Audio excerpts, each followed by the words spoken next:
And I will protect you because I love you. It wasn't until I actually moved back to New Orleans.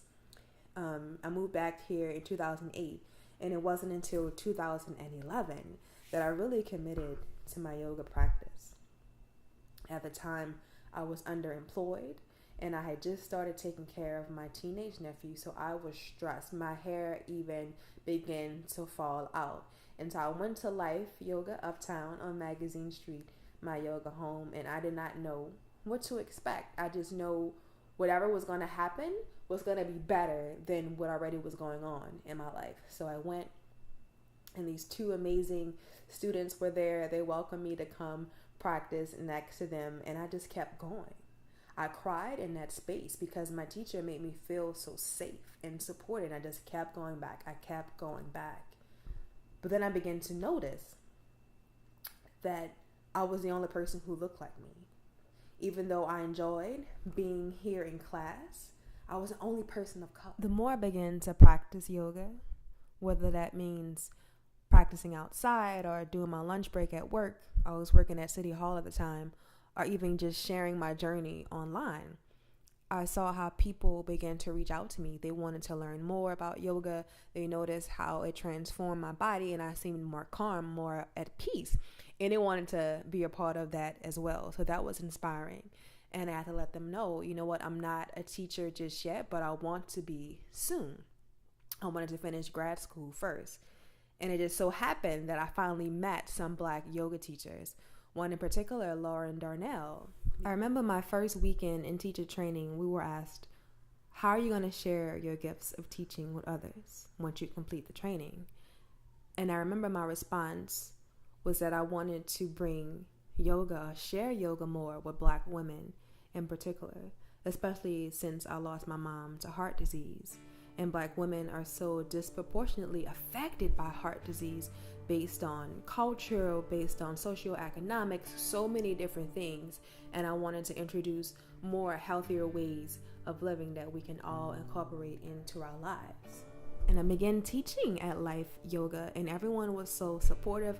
My Black Girls Run community came, my community from City Hall came, all of my friends would come to my classes, and some people of color would come.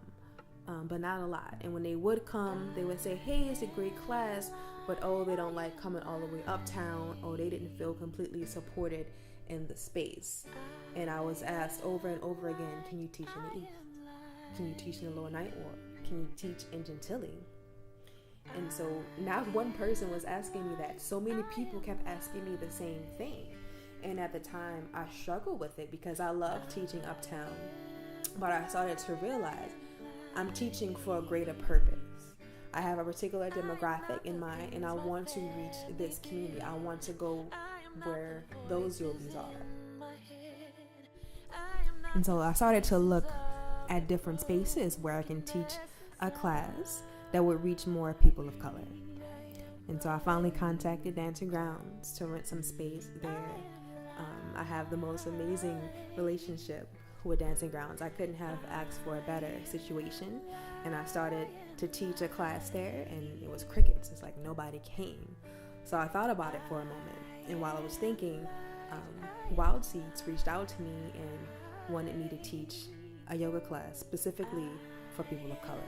The first time the class actually came Black and Brown Bodies in Motion, we had like 15 people show up, and I was just amazed. I was like, wow, everyone's here to practice. I was overwhelmed, and week after week, folks would keep showing up. Black and Brown Bodies in Motion is not only a class, it's a movement.